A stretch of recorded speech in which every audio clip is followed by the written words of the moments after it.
you're better off fishing those riffles or that shallow, fast water where there's probably a feeding fish. There might only be one in the riffle and there might be 10 in the bottom of the hole, but you're going to catch that one and you might not catch a single one of those 10. So my favorite saying is, we're catching these little fish so you're ready when the big one comes. Yes. You got your hook set down, you got your cast down, you got your presentation down, got a little bit of fight in some of them, and you're bringing them to the net. You know when to raise the rod tip, you know when to raise your arm to get it up, you know to stop stripping line when you get to the knot. All those little things. Those smaller fish prepare us for those bigger fish. 3, 2,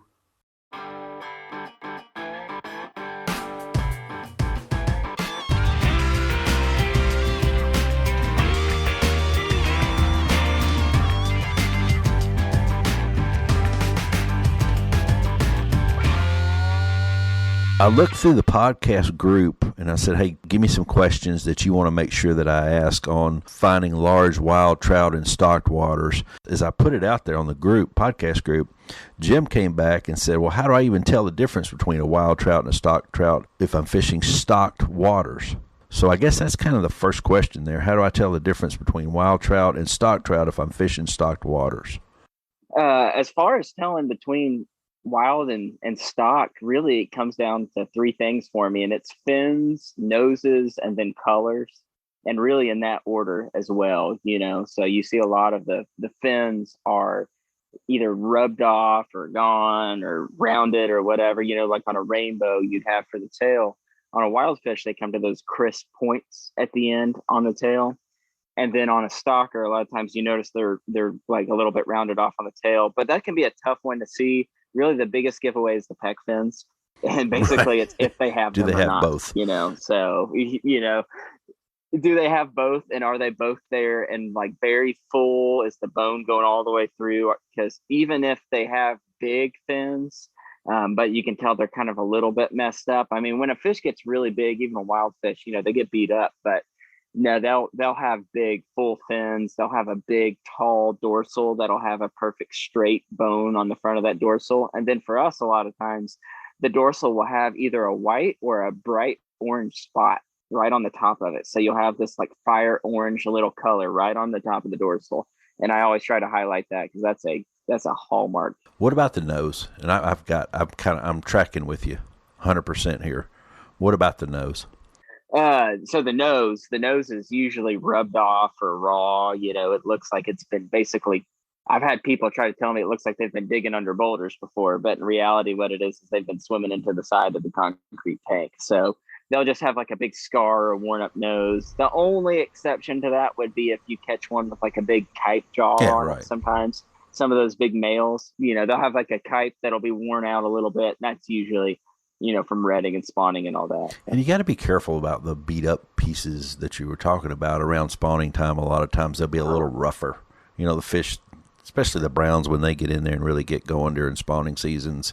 Not that they're not necessarily spawning per se. They're going through all the motions of spawning, but they're not necessarily spawning, meaning they're pairing up, they're digging reds, they're doing everything, they're squirting eggs, they're doing all that stuff, but it's not necessarily taking. So when they're 3 or 4 males around a female, the males, they get a little rough, the female gets beat up a little bit too. So that's a different look than just straight out of the hatchery truck or straight out of wherever they came from. For here it's the hatchery. I assume it's probably the hatchery down there as well. Yep.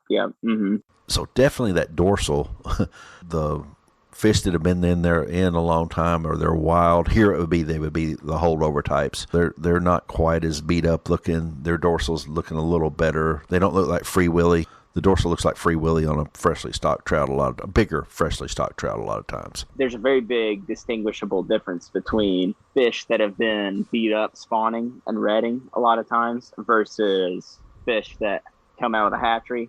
A lot of times it's size. If you catch a fish that's like 20 inches long, 22 inches long, that's beat up and it's got, kind of messed up fins. A lot of times, that front bone on like the pec fins and the dorsal fin will still be fairly intact. even if their fin's a little beat up. And then their tails usually, that might be a little ragged, but you can still tell that's a little bit bigger size. It's not that perfectly rounded kind of deal that you get from being sanded off in the hatchery a lot of times. A lot of times it's a little wider, definitely looks a little more crisp. Right, with the big paddle tail on there, yeah. From high atop the world headquarters of Southeastern Fly, this is the Southeastern Fly Podcast. Thanks for stopping in and giving us a listen. Feel free to share this with your friends and fishing partners unless you want to keep the ideas to yourself. Most of all, please subscribe or follow, depending on which podcatcher you're on. Remember, we have the Podcast by Southeastern Fly Facebook group. They help us with the direction and our questions. They had input on every single question that we're going to talk about today. If you find value in the podcast, please drop by the southeasternfly.com store. Explore the merch. It's what's making this podcast go as far as being able to pay for everything. We've got hats and t-shirts and stickers, and some new products are in design right now.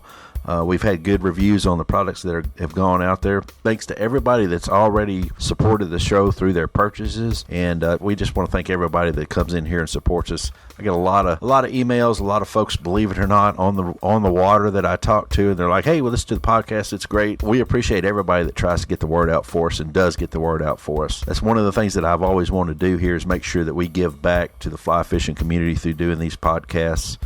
Doing these different episodes on fly fishing in the South, because we've got some great resources down here. And today is no different. This is going to be a great episode. Today we're talking to a guide who fishes the Toccoa River, the Soquel, Noontutla Creek in North Georgia, and the Tuckasegee River in North Carolina. He guides for stock trout, wild trout, smallies, and stripers. And I was cruising through his website. They supply everything you need for a day on the water, and they specialize in a fun day on the water, and I kind of got that vibe from his website. So let's welcome to the podcast the owner of Bowman Fly Fishing, Daniel Bowman. Daniel, thanks for stopping by. Yeah, thanks for having me. You're on Instagram. I found you there. You're on bowmanflyfishing.com. Found that.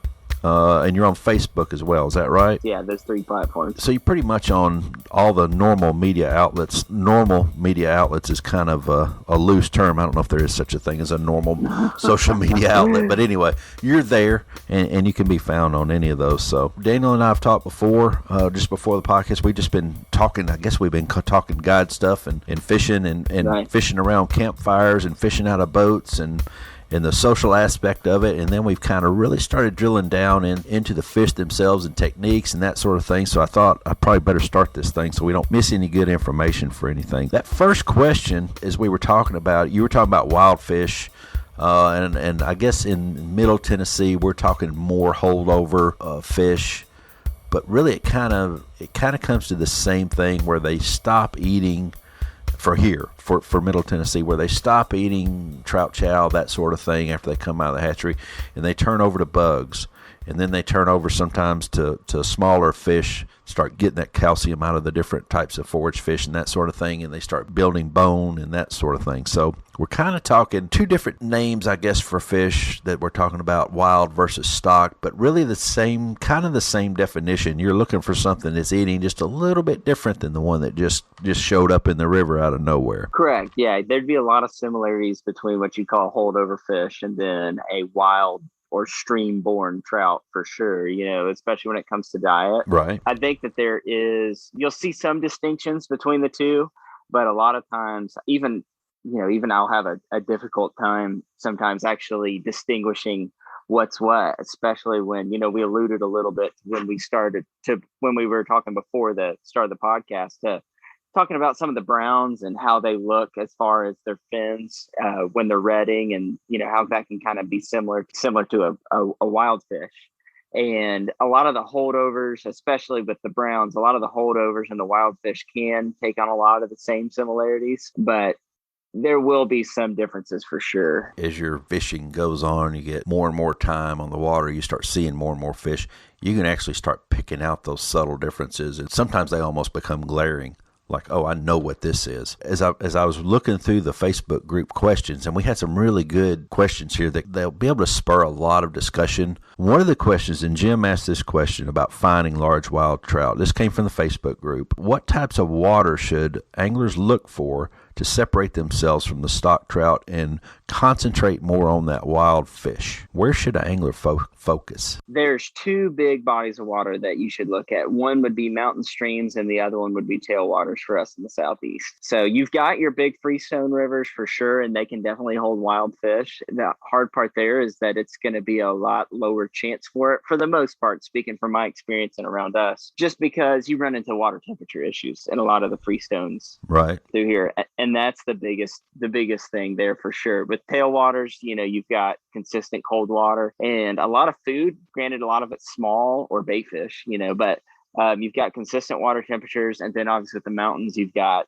just such a nursery habitat up there in the mountain streams, as well as cold water and typically a whole plethora of bugs and food and everything for them up there in the mountains as well. So I would say if wild trout is what you're after, look to the mountain and cold water, and then look to tailwaters as well. So if I'm up in the mountain, and the West is fighting this right now, it's hot out there, and everybody that I know out there is really crying the blues, and this is the one year that we're not going out there. You alluded to a little bit about the temperature in the South, and I guess on those streams, those mountain streams, is there a time where you have to cut off and say, I'm not going up there, or is it pretty consistent cool water up there to where you can fish? It varies stream to stream pretty drastically, especially for us. You look at something like a great example of this is Nuntula and Soquel River.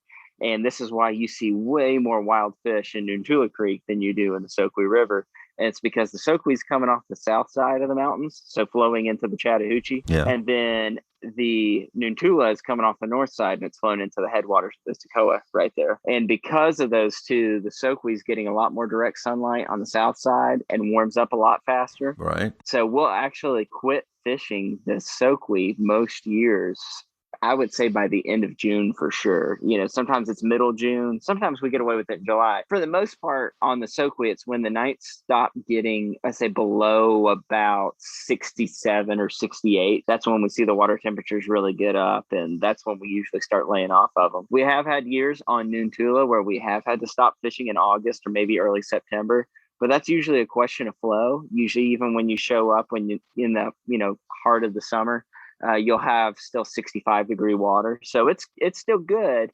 It's getting on the warmer end for over there. Usually 60 is about where you want to see it and where it normally is. But we've seen it at 65, maybe even a hair over that. But you'll see it get really low, and you just have a dissolved oxygen issue is what it'll get into over there. So usually it's a decision that's made not just by us and our guides, but it's made by a lot of the landowners over there. And it's kind of a collective thing that we all talk about, because you'll notice fish get really hard to revive, and we'll stay off of there. Right. So let's break down some water types. Give me maybe your top 3 water types on the mountain streams, Nuntula, that sort of thing, that sort of freestone. What are your top 3 favorite water types there? Yeah, for sure. My favorite water type to see in those mountain streams is definitely the riffles. I'm a big fan of shallow water riffles, especially when they're, going through and eating actively. You see them getting that shallow water, a lot of oxygen, a lot of bugs, a lot of food moving around them. I always say too, especially when you're hunting wild fish, the less time they have to make a decision, the better. Yes. I would say you don't want them to have to analyze your bugs too hard, especially if you're tying your own. You like for those to sit right by there and let them grab them, So, but it's a lot of feeding lies, a lot of feeding holds for those fish. So they don't always say it's like living on the treadmill. They're going to burn a lot of calories sitting there, so they got to be able to eat a lot more to come out ahead. So the riffles are my favorite. Next, I would say eddies in fast water would be a big one. So little pockets. Little holds off to the side. This is a good spot when we're talking about streamers, terrestrials. Nymphing's good. It's a really, that kind of water is great if you're high sticking or Euro nymphing or something like that. But usually that's more of a streamer, dry fly kind of hold, but always a great place to find a fish. And then I would say third, and kind of going towards my not as quite as favorite, would be the deeper pools.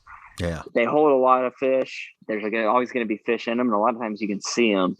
but they're really tough to get to eat a lot of times. So I try not to spend a whole lot of time in those big, deep pools just because they end up being more time wasters and suck you in with being able to see fish or looking great. When in reality, you're better off fishing those riffles or that shallow, fast water where there's probably a feeding fish. There might only be one in the riffle and there might be 10 in the bottom of the hole, but you're going to catch that one and you might not catch a single one of those 10. So. I think in the holes I tried. We lived in Knoxville for a while, which is where I really learned to fish wild streams. Not that I was real great at it, but I could catch fish up there, and it would do pretty good from time to time. But I would spend a lot of time at the head of the pool, a little time at the tail of the pool, and when I finally could wean myself off of fishing for the 10 fish I could see, like you're talking about, yeah, right. I split that time between front, the head and the tail, leaning more toward the head of the pool because there's always some water coming in there that you can fish. And I like to say if the fish are going to eat in a pool, they're probably going to eat at the head or the tail, and then there's a small chance that you can get them at current, going by a rock or something like that. If you can find the current in them, there's always current in them somewhere, but in the deeper pools, sometimes it's hard to get to. And I will say too, real quick, touching on the point of like differentiating from the stock to wild ones in this particular kind of water as well.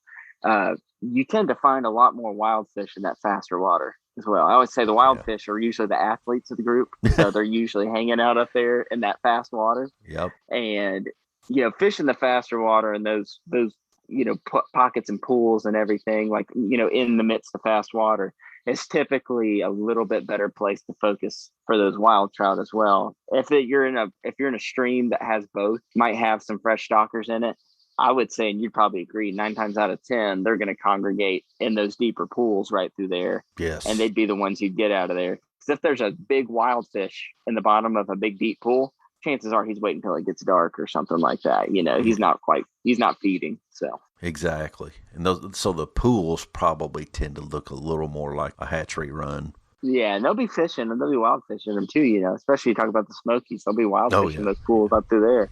But, I think that, it just takes less effort. It's easier to feed. You don't have to be quite as quick or, on the money to be able to grab those bugs as they go past their heads there in those deep pools. So let's talk about the riffle just a minute. And Jim also kind of touched on this question. What's the best way to fight a fish? And let's just take it out of a riffle because that's probably the most action-packed way to catch a fish. I would say when you're talking about fighting a big wild fish, you definitely have to touch on gear a little bit.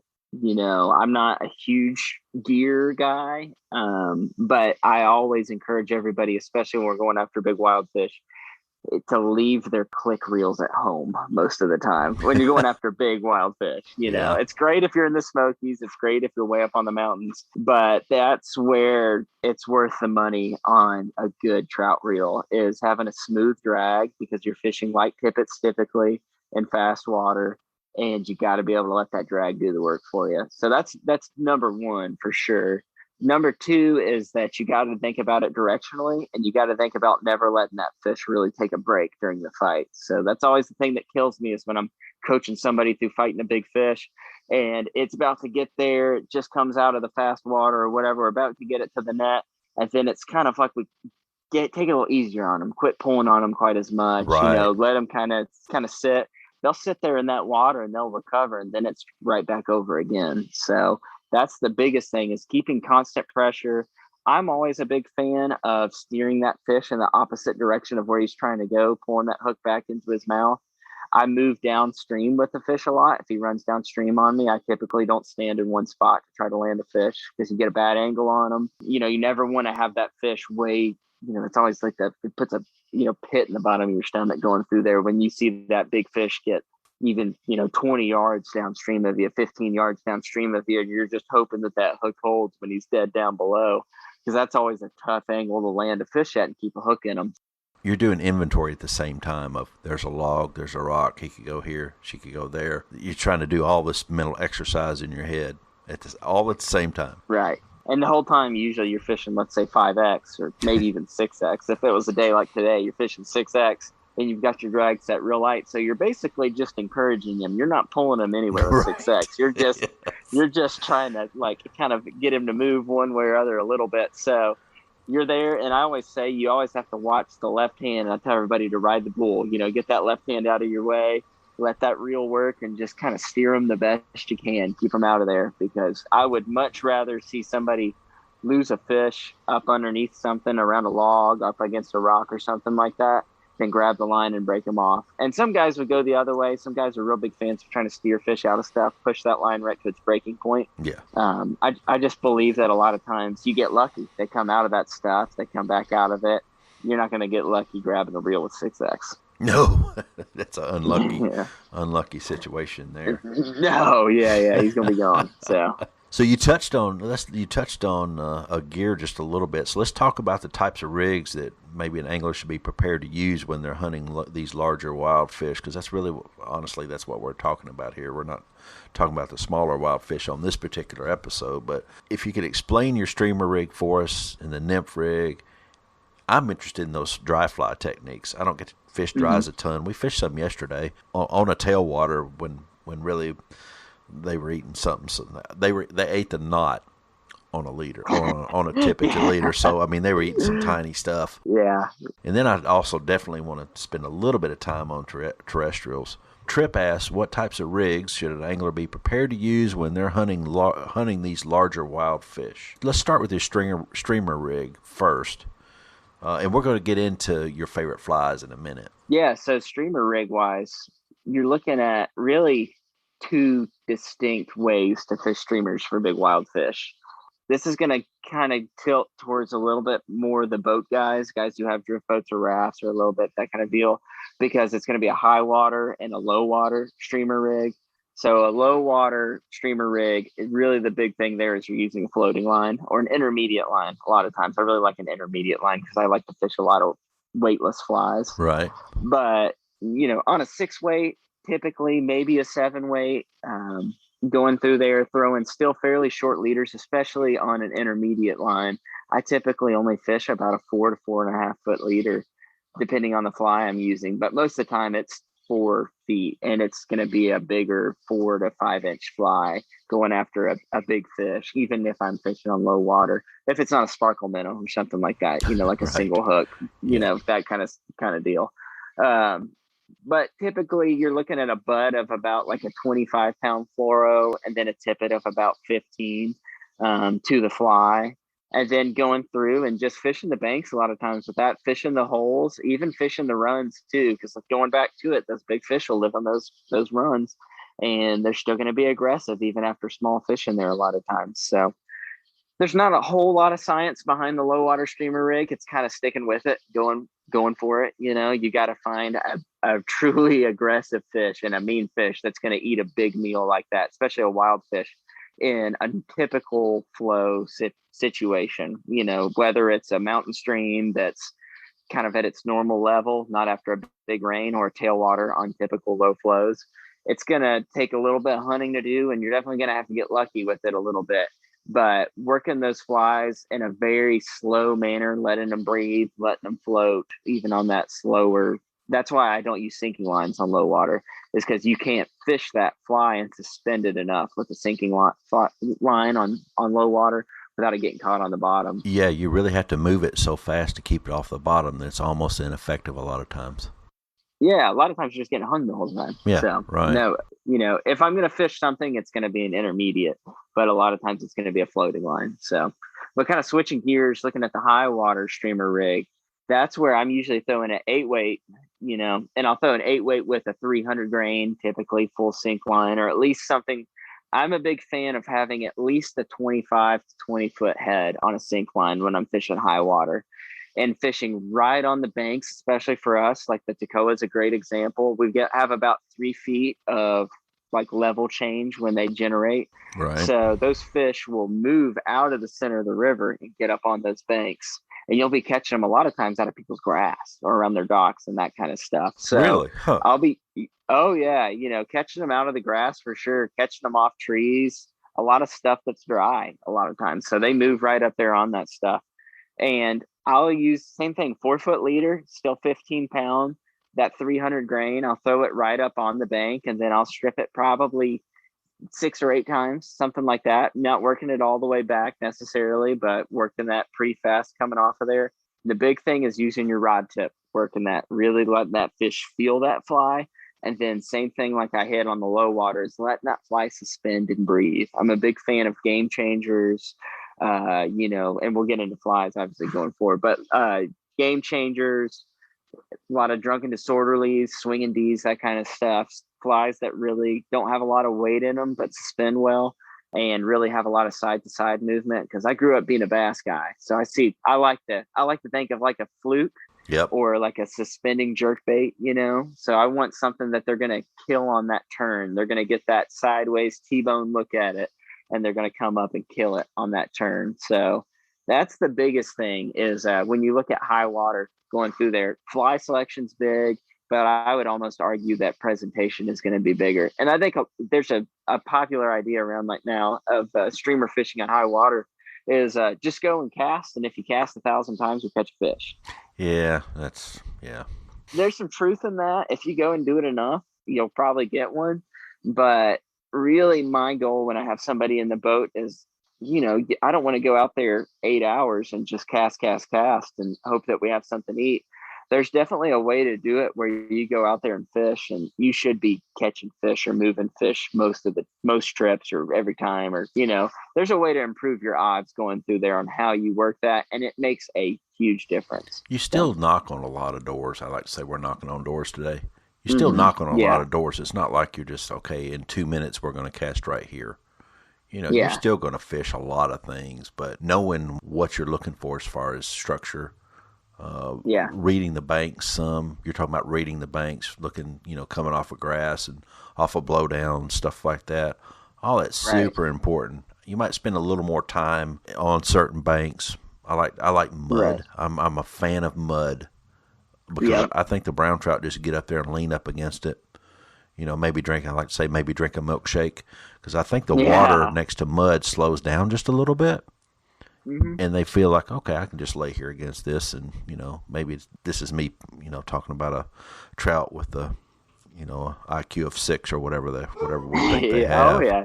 So, but mud, I do like mud. I like that sort of thing. I like current breaks. One thing that I think that, and I'm not stealing your thunder, I do think this is important, is scouting out on low water will let you know where you're likely to catch a fish on high water. I think that's very important. No doubt. That's definitely true, And I will say that too. I'm going to touch on what you hit with talking about, all right, well, you're not going to cast here in 2 minutes or whatever. You're not going to tell somebody to just hang on to it and ride for a while, because you got to keep knocking on those doors. I will say that a lot of times how I will approach it is I would rather go through and knock on the right doors than try to rap on everybody's door. Yep. So I will go through, and I'll try to coach guys, one, to always have a downstream mindset. Always have your eyes looking downstream so that you're prepared for what's coming. And I'll go through, and I always use the analogy for a lot of guys that have shot skeeter trap through the woods, that kind of thing. When you have like a moving shot going through trees, something like that, you always kind of pick your lane that you shoot at. So I'll look at like a piece of water. Let's say it's a big eddy on the bank, or it's a muddy bank or something like that. I'll say you don't want to shoot your shot before you get to where you need to be, or after it, really. But a lot of times it's you get geared up, getting close to a good spot, and you try to go through and make that longer cast than you need to. Or maybe the best way to work a streamer a lot of times is to get where you're actually casting slightly quartered back upstream, so you can work that fly downstream through an eddy or through a slow bank down through there and stick it close to that bank for a longer period of time.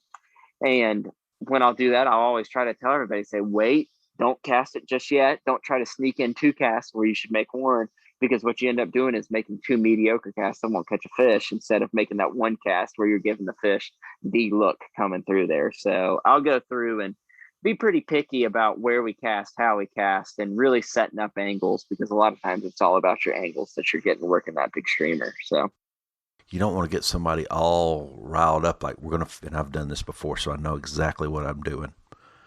All right, we're going to fish this log down here. Be ready. Okay, are you ready? Yep, I'm ready. You sure? Yep. Okay, here we go. Give it just another.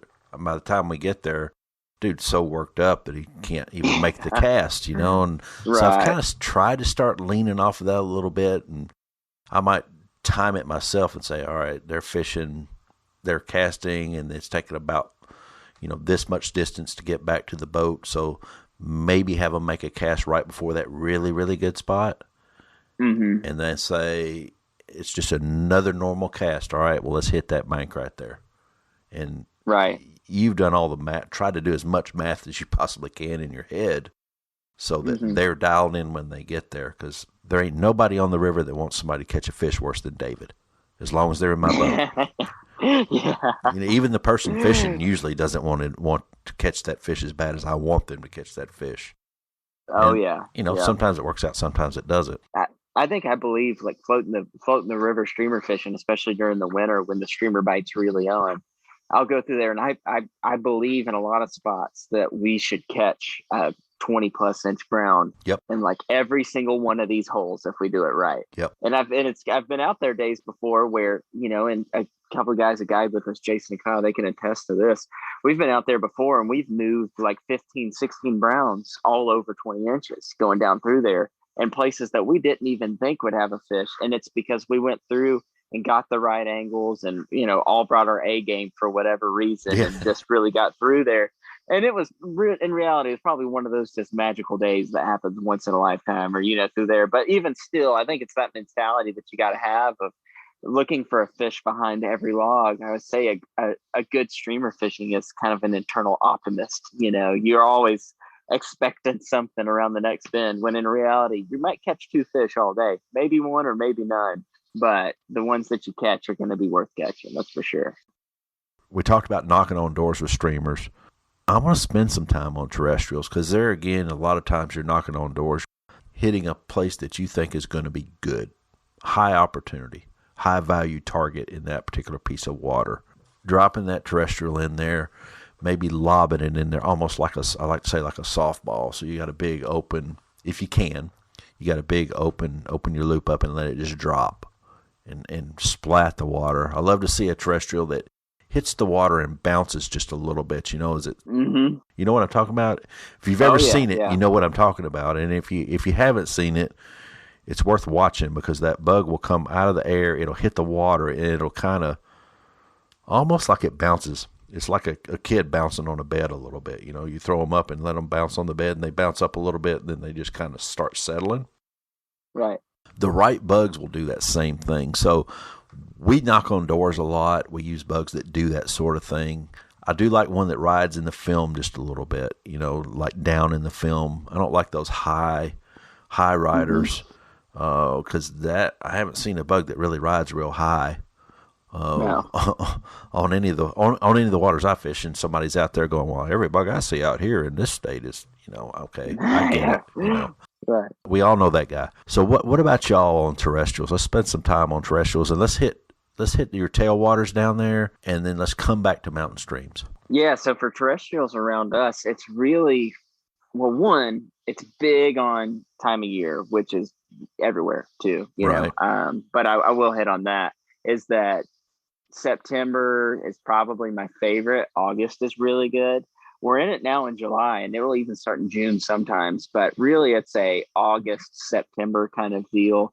Usually, a lot of our other hatches have stocked. And I honestly have a very scientific method of determining whether or not the terrestrial fishing is good. And I walk through the grass and see if there's grasshoppers jumping from my feet. Really? And if I see that, yeah, that's usually what I'll do is, Nobody does that. No, yeah, right, yeah, no, and I never grab one and throw it in and just see what happens,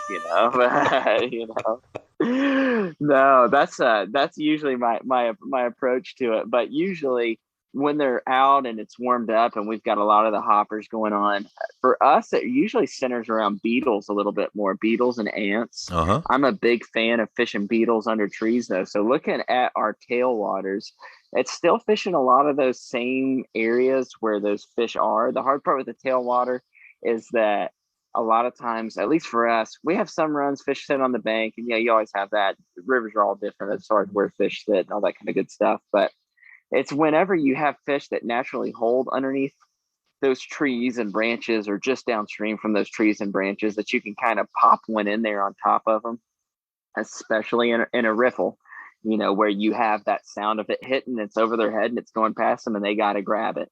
That's always the magic key for us, especially on the tailwaters, is to be able to splat that down on them.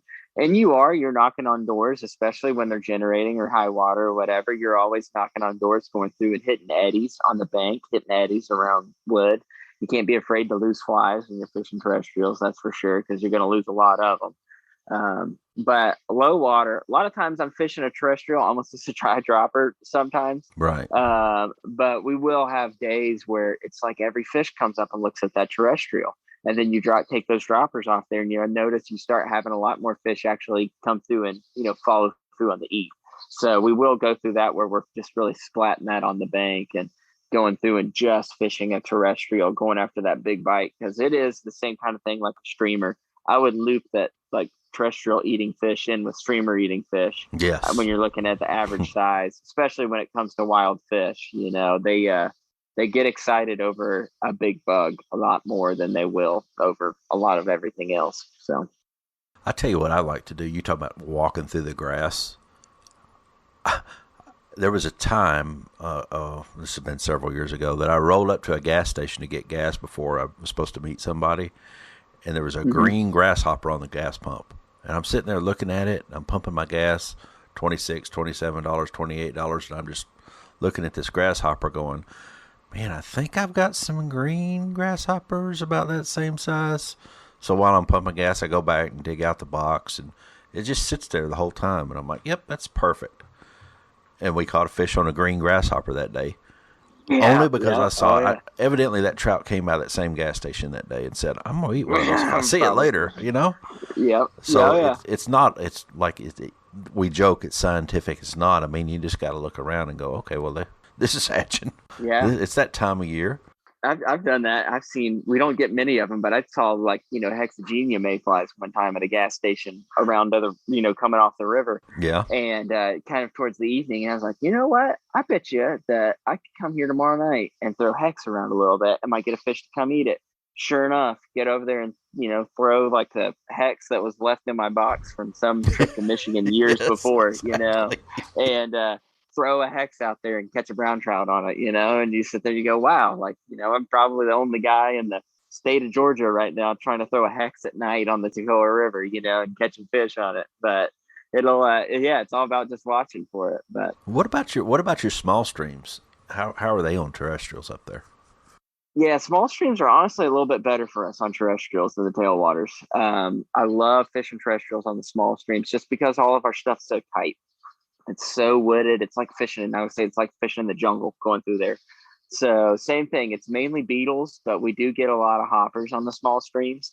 And those small stream wild, big fish are the ones that really do love that because there's such a plethora of food too. You've also got, like on Nuntula, you also get, it's not the exact same as the out west salmon fly, but you get a really big stone fly with a lot of orange on it that comes off on Nuntula. That is as darn near any salmon fly I've ever seen. So I'm sure it's some other eastern subspecies, but you get that. So even when you're fishing hoppers during the summer, when that's going on, you still have kind of like a smattering of big stones that are still showing up. So you're imitating really both at the same time. And, you don't get those big bugs really as much in a lot of our tailwaters as we get kind of, per, let's say, cubic foot of river, as you would in the smaller streams. So fishing those small streams with the big terrestrials is a lot of times a little bit more productive. Same thing, getting up underneath those limbs and everything hanging out over the tree, deep pools, that kind of stuff. They will come out of that deep water that maybe we were talking about before. I wouldn't fish as much. I'll slap a terrestrial down in there and just kind of see what happens. But generally, I'm still looking at those runs. I'm still fishing close to the bank and the runs. And I'm fishing in places where you might normally not fish. The great thing about throwing a terrestrial or even a dry is you're not going to get hung on the bottom. So a lot of times the water that looks like it's only 8 inches deep, I'll throw one in there and you'll be surprised at a lot of the water that you'll catch terrestrial eating fish on, especially if they're keyed in on them. And there's no real good way to show up to a stream and be like, oh, the fish are keyed in on terrestrials today. They're not going to be rising to a beetle hatch or something like that. Right. But you just got to go out there and throw it a little bit, and you'll find out fast. You'll find out in an hour if they're really eating them or not. And it's a matter of sticking with it and going through and still doing it. But if they're not keyed in on it, if I'm fishing the banks and maybe I catch one, or maybe I'm catching small fish and I'm not really finding much in the riffles that are really eating that's when I'll tie on a dropper a lot of times, and I'll fish that terrestrial with a dropper. But, I can think of many days going out through there where I say, all right, we're just going to go through, sun's high now, or it's hot, it's been warm, and we're fishing a pretty tight little small stream. So we're going to tie on a beetle, we're going to tie on a hopper, an ant, or whatever it is, and we're just going to go see what happens. And more often than not, you go through there and you at least move a couple fish. You'll at least smack that fly down and have a fish spin on it, look at it, something like that, enough to give you a big boost of confidence to say, all right, we're on the right track. Yeah, so. We'll stick with it, get a little bit of action. It's okay. We can go a little longer and see what happens next. Right. I know that you said dry dropper with your terrestrial. I totally get that. What about your dries? How are you rigging anything special on your dries? Not necessarily like special. I would just say for especially the Georgia fishermen, I'll speak to the Georgia fishermen, is that you've got to realize our hatches don't work the same way as they do a lot of other places, maybe even around you in Middle Tennessee. We get about 2 actually distinct hatches, and that would be the black caddis hatch at the end of February, and then sulfurs during the summer. Occasionally we'll have PMBs, which are pretty darn similar to a sulfur. That'll be like a true hatch. Aside from that, we just kind of have a mixture of bugs that show up all the time and not in any great numbers. So when you're fishing dries, I would always say to lean towards yellow, especially on the mountain streams, right, and even on tailwaters as well. So, I mean, the only thing special that I do when I'm fishing is I fish a lot of caddis patterns and I fish a lot of yellow.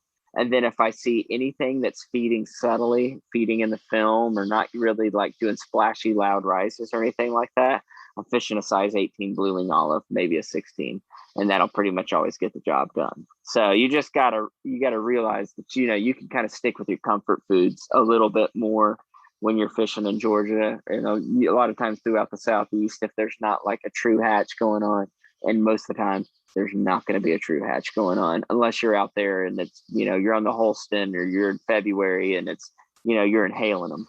Yeah, but right. That's a pretty tough thing to hit in the Southeast. We love to talk about hatches and flies and all the different patterns that match the different hatches, and when it comes down to it, we're like you say, looking for the comfort foods, looking for something that's close to a lot of different things and not necessarily right on any one thing. Yeah, and I get pretty wigged out about hatches, thinking about them. That's where I do like to pretend I'm more of a scientist than anything. But you talk to me 5 years down the road, and I might have a totally different opinion on it. But in reality, as the Southeast goes, is that's probably about as close to the honest truth as it gets as far as the hatches go.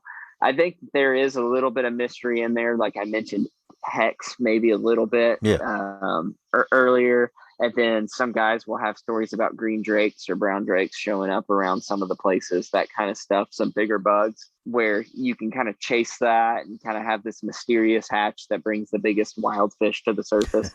But in reality, I think that makes more, good campfire talk than anything else, Totally agree. And maybe you stumbled on something that particular day. Again, every fish in the river was eaten anyway, and if you threw the end of a shoelace down there wrapped around the hook, they'd probably eat it. And but it is fun to talk about around the campfire. And 5 years from now, your answer probably will be totally different, and so will mine. Yeah, right. That's the beauty of it, And in 10 years, we may come back and have exactly the same answer.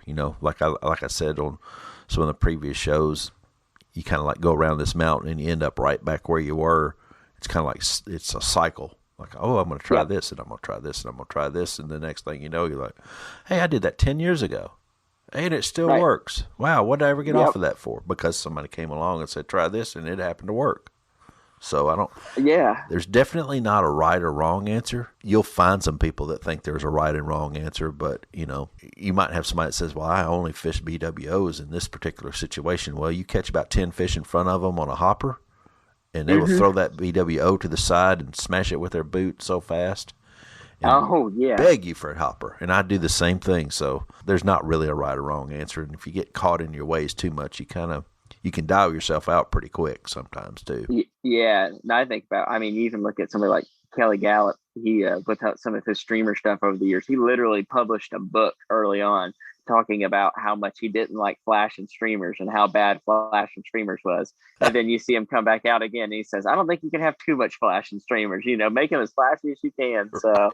I'm like, I haven't published a book on anything. And if he did it, then I think that that's a pretty good example of what we all do. It all changes, you're always learning. So, Right back around the same mountain a lot of times. So Al wants to talk about, let's move on to flies here. Al wants to talk mhm. about the difference in flies from large wild trout to stock trout. So let's start. Why don't we go at this angle, Daniel? Why don't we start with the food, and then we'll work our way to the bug. Yep. Let's do tailwaters and then creeks, and go by food types, fly types, and then also want to hit on some of the.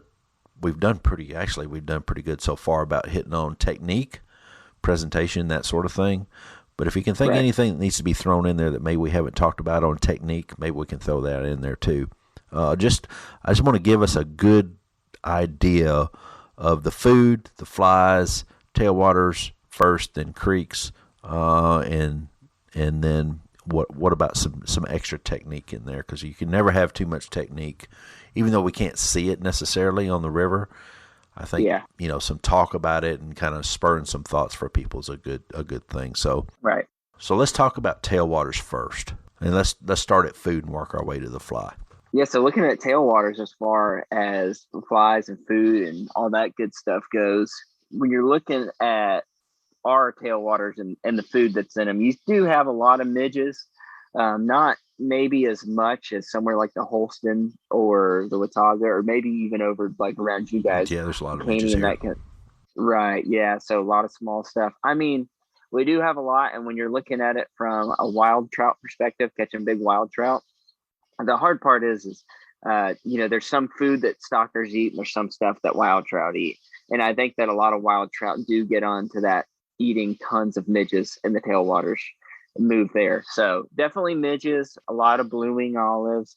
And then stoneflies are just always hard to get away from. There's big stoneflies in the tailwaters. There's going to be a lot in the creeks, but there's definitely still a lot in the tailwaters. And everything loves a big stonefly, stocked or not. So that's definitely the big one there. We do have a lot of caddis around us, but if I was going to narrow it down into a couple things, it'd be midges.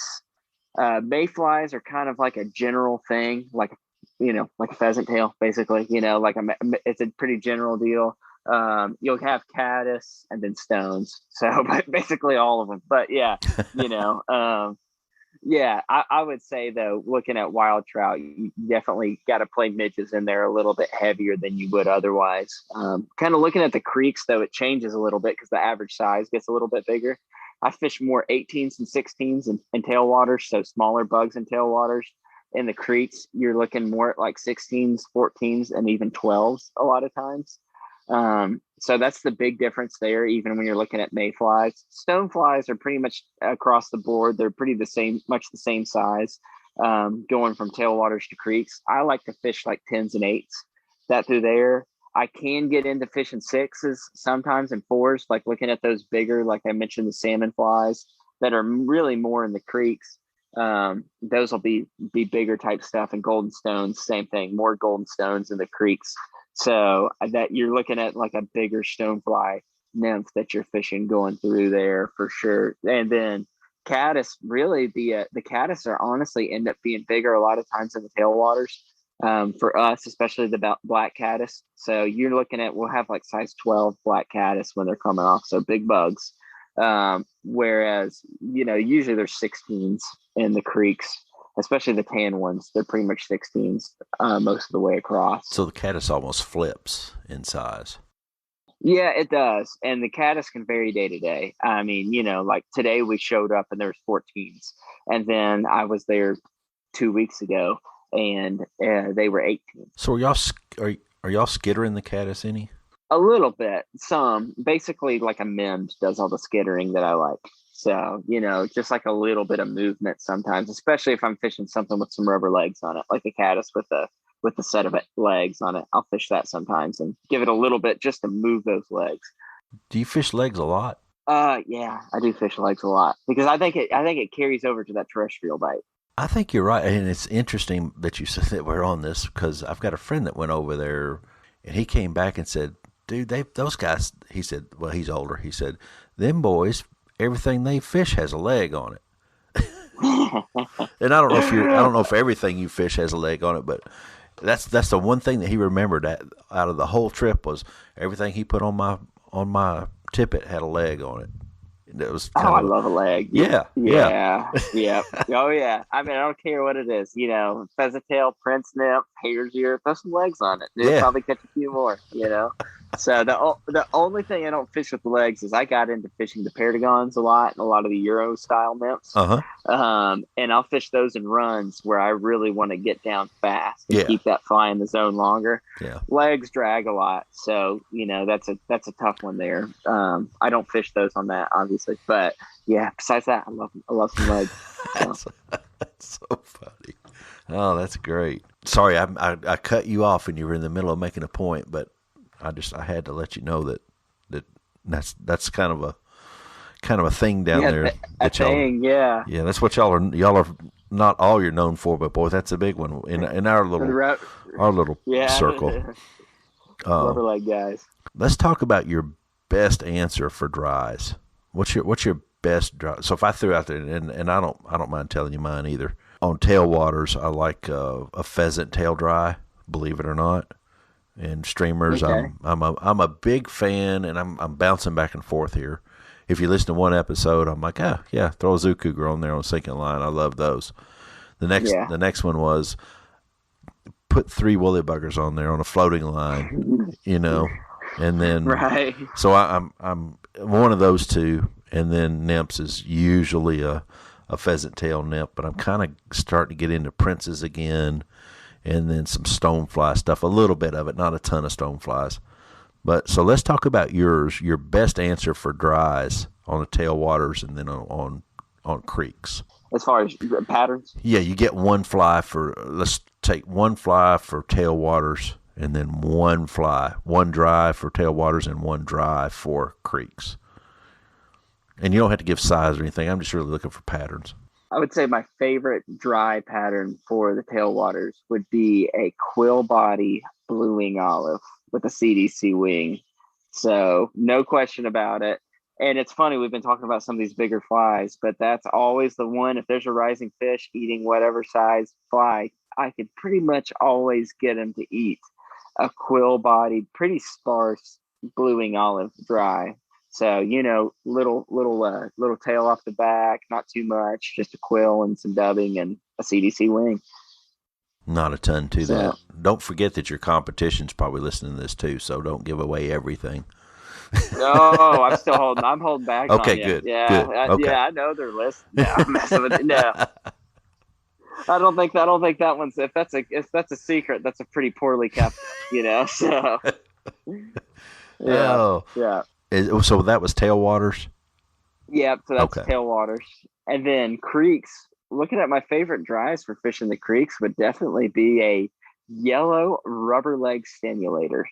Oh, nice. So yeah, absolutely.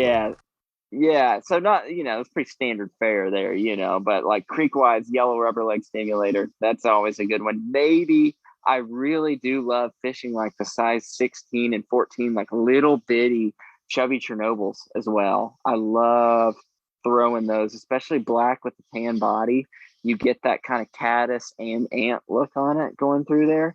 So that's a great one as well. Is really small chubbies are pretty fantastic. And you get more rubber legs. There's like 8 rubber legs on that thing. So it's going to catch all sorts of fish. Yeah. Here we are with rubber legs again. How about, you got rubber legs on your streamers too? Oh, you better believe I do. Yeah. Kidding me? Look, a rubber band man in my basement here. Time flies. What about your favorite tailwater streamer? I think you kind of hit on this a little bit earlier, but you get one pattern for the tailwater. Some guys may know about it. I started tying a fly a couple years ago, which is basically like a kind of an accidental knockoff of a polar fiber game changer that I called the milkshake Yeah. because it brings all the boys to the yard. So, you got the milkshake, which is basically like a shad pattern. It's it's 4 sections. So, got a 2 hooks and usually 2 shanks. Sometimes I'll throw in a 3rd shank, but usually 4 sections. And it's a white, real weightless tied, shad pattern with a fish skull head on it that you can fish great on an intermediate line, even during generation. That the whole goal was to make it fish like a Zoom fluke, to have something that's just going to kind of ride the current a little bit and, kind of go from side to side and have a little bit of a, walking the dog action to it kind of deal. So that's probably my favorite. I do like Tommy Lynch's Drunken Disorderlies a whole lot too. Hard part with those is that if you don't tie them right or you don't get them from somebody that has them tied right, they can spin real bad on you. It's a tough fly to nail. So if I'm tying them, I usually tie them on a straight shank hook. I don't tie them on a jig hook just because that little Rapala lip head that he does on his to make him dive is a tough one to nail. So I'm not the greatest with deer hair when it comes to it. So I end up having to cheat a little bit, keel weight them a lot or something like that to get them to ride straight. So and they have it's packed so hard. It's so tight in there. The head's packed so tight. It's just, if you don't do it all the time, it's just tough. Yes. Yeah. And I was talking to Matt Milner on the last episode actually, and he's into this Andreas Anderson. It's very similar to the Drunken Disorderly, but it's oh yeah, it's a good looking fly. The unholy diver, unholy diver, can't say it. Yes. Yeah, that guy is probably one of the best deer hair tires around for sure. Yeah. I think that fly pattern he tied definitely could be traced back to the Drunken Disorderly for sure. Yep. And I kind of wrap a lot of those patterns up in that kind of, like, I guess, that same sort of vein as the Drunken Disorderly for sure. But that one's really good. That guy's doing some crazy stuff with deer hair and making some good flies. Yeah. And I keep saying I'm going to order some for winter, but it's not close to winter yet, so I still got a little time. Okay, and then your nymphs, you said you like rubber legs on those as well. Is that on tailwaters and creeks? Yeah, it's a little bit more creeks and tailwaters for sure. I fish a little bit slimmer stuff sometimes on the tailwaters, just kind of trying to imitate those midges or smaller mayflies. They don't have quite as the pronounced legs, but we always joke amongst ourselves that if don't have a Pat's rubber legs somewhere on your rig, you're probably doing it wrong, Right. So yeah, so I was joking about the guys that fish with me a lot. Always give me a hard time about this. Man, we fish with this every time. Like, yeah, and they eat it every time too.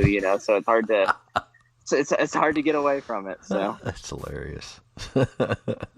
So this one last question here that I've got. This is David's question. What question did we not ask that would be helpful for the angler? Ooh, I think that one question. I don't know if it's necessarily a question, but it's one tidbit of information that's helpful for the angler that I would say to know. That's really interesting too, especially for a lot of guys that are chasing, truly big wild trout, is you got to think about migratory patterns just a little bit too when you're thinking about bigger trout, because they behave differently than your normal trout in that way, especially browns. So if you're fishing a piece of water that feeds into something else like a lake or a bigger river or whatever it is, something where you have the ability to fish to go up and down in a river system, especially where the lower end is still in that sub 70-degree water temperature range, you really want to start thinking about patterning fish on water temperature. That's one thing we've kind of been dialing in, and it takes a while to dial in. That's like a year's kind of devoted to looking at it, or at least a hard season, poured into fishing those fish. But watching those fish as they move up in the river, one big misconception in the South is that our fish spawn in October, November, like they do in Montana. And in reality, they spawn in December and January, at least for us. So, those fish aren't going to be high up in those water systems, the river systems, trying to start spawning until much later in the year. So you can't really expect to have that bite until later in the year. Whereas in the summer, maybe you'll have some fish that'll move up in the summer looking for cooler water for sure. Usually those are going to be bigger wild fish. They're going to be like 18 to 20 range, but you're not going to get a whole lot of 2-footers that you can really pattern as much on that kind of bite during the summer. That's more going to be a winter thing for them around us. But definitely pay attention to that, pay attention to the way they migrate. And I would say even focus on pieces of water more that have the potential for that kind of, movement up and down, just because you will have a lot more potential for a really big fish, 2-foot better fish that can live in that kind of system for sure. And piggyback on that, and then I'll wrap it up here. But the body of water you're fishing is a huge part of it. Not every body of water is going to be able to support trophy wild fish. And that's a big thing. So don't get all hung up on devoting, a lot of time to fishing one thing. It's good to learn a river, and it's good to learn a system. But until you have a little bit of proof of those bigger wild fish, I'd be careful about, being married to one piece of water for sure. Good advice right there. Very good advice. I think I would add, and this goes for David too, just because you don't catch the biggest fish in the river every day doesn't mean that you're not enjoying yourself. You're not having a good time. It is fantastic to catch a great big fish, but it doesn't have to happen every day, and it's not going to happen every single day. It's not. You can spend weeks on a river sometimes and just go through that lull of, all right, I haven't caught that really nice, big, fat, healthy fish in 2 weeks or 3 weeks, but that doesn't mean that the next time you go out that you're not going to catch it. You need to figure out, how do I enjoy the rest of these days too? Maybe it's sometimes it's just going out and saying, yep, I'm going to go fish for that one type of fish. It may not be the biggest fish, but I'm going to crack a code somewhere, and that's going to be my high point of that day. And sometimes hey, I caught 220 inches in the same day, and and those are great days too. But don't judge yourself by how big a fish you caught, even though that's really what this whole podcast is about. It's try to help you. It's try to help you, but you got to keep things in perspective too, and that's sometimes easier said than done. And you can't fish like that every single time. Everything we've talked about in this podcast with big wild fish, I love it. It's my favorite way to fish, but even when I go out, this isn't how I fish every single time when I go out. And I think that you would probably go nuts, and you probably wouldn't have a ton of success. I mean, based on the number of times you're going out fishing. So you definitely, I would say there's times when you go out and you're fishing for those bigger fish, and you're throwing terrestrials up underneath trees and pounding the banks and knocking on doors with big bugs and streamers, and going to that water that hey, might have some big fish in it, but maybe doesn't have the same fish per mile as somewhere else that I could go. And then you have other days when you walk out and you go, you know what, like, I just need to catch a fish today. And there's absolutely nothing wrong with that. So that is so true. I see a lot of people that come and they start fishing for those bigger fish, and the next thing you know, they're playing golf because they just couldn't catch enough of them to keep themselves satisfied. So they're like moving on from thing to thing, and some of them I'm still friends with, and they play golf. They don't fish, maybe once a year, and that's fine. Yeah. But I just think, man, if you just would have enjoyed those 20 fish days that you would have, or 30 fish days, and they were all 10 to 14 inches, but you couldn't figure out how to enjoy that, and it's just a tough one. It just is. Yeah, I think the biggest thing that I would like, the best well wish that I could wish every fly angler out there, is to never get tired of a 10-inch fish. Just eating a dry fly. Eating a dry fly is a 10-inch fish. Never get tired of that, because I don't care who you are. That's always fun to watch a fish take a fly off the surface. My favorite saying is, "We're catching these little fish so you're ready when the big one comes." Yes. You got your hook set down, you got your cast down, you got your presentation down, got a little bit of fight in some of them. and you're bringing them to the net. You know when to raise the rod tip. You know when to raise your arm to get it up. You know to stop stripping line when you get to the knot. All those little things. Those smaller fish prepare us for those bigger fish. Absolutely. So gotta keep that in mind, and sometimes that's easier said than done too. Well, so we talked about the Toccoa, the Soquel, the Noontula Creek. That's maybe the hardest creek in the world to say. And the Tuck. We talked a little bit about the Tuck in some of our tailwaters discussion. If you're looking for a guide who's going to help you learn and have fun on the water, and that's one of the things that I got from your website. It seems like y'all have a good time. And I'll have to say you're a laid back dude. You've been super, super easy to work with. And man, I do appreciate that. It was easy to set up this thing. We talked when you were the first time on your way back from the river, and the little things are what I look for. And you're like, I'm on my way back from the river, and I'm going to lose you. I don't know if you remember this conversation, but you said, I'm going to lose you through this part. And sure enough, 30 seconds later, a minute later, couldn't hear you. The phone hang up. You call right back. I was like, okay, he's made this trip a time or two, to know where those. So the little things that you look for to understand that, all right, this dude, he likes to fish because it was your day off, which is pretty cool. Yeah. So you do the same things on your day off that I do. So if you're looking for a good guide and a good dude, fishy dude in North Georgia and Western North Carolina, Daniel Bowman at Bowman Fly Fishing. You can find Daniel at www.bowmanflyfishing.com, at Bowman Fly Fishing on Instagram, Bowman Fly Fishing on Facebook. I think your answers today, dude, were really good. This will probably be one of those episodes that somebody listens to and bookmarks and remembers, and when they get ready to go fish, maybe North Georgia, Western North Carolina, but maybe even their home waters, that some of the things that you said I know are going to work at more than just North Georgia and just Western North Carolina. They're going to work at a lot of other places. Your midge answers to the questions were a lot of that stuff we do here. We're what, probably 3.5 hours apart. So, yeah. Oh yeah. I knew a lot of that'd be the same too, because like a lot of me, like when I talk about fishing big midges for big fish or targeting wild fish, a lot of that I learned from guys that fish in your neck of the woods, or I learned from guys up in East Tennessee, that kind of stuff, So I always say, this is what I do around here, but in reality, who knows where it comes from.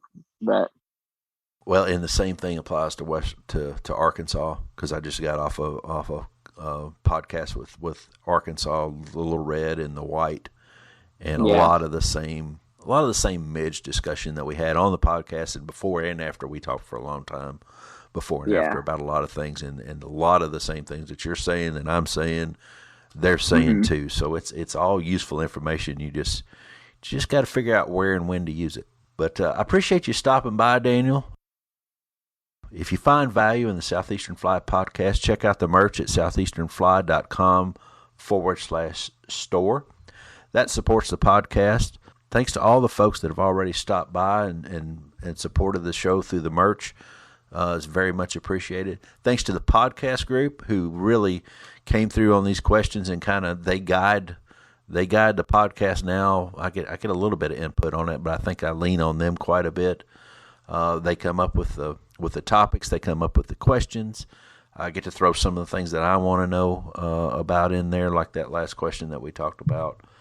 Just a really good, Daniel, this is a really good episode right here. I think it's going to be a good one for the listener. Appreciate you stopping by and talking with us. Thank you for having me. I really enjoyed it. Enjoyed talking to you. It's been a blast being able to talk fishing and kind of compare some notes and have a good discussion here. So most of all, thanks to the listener. Thank you for joining us on Southeastern Fly.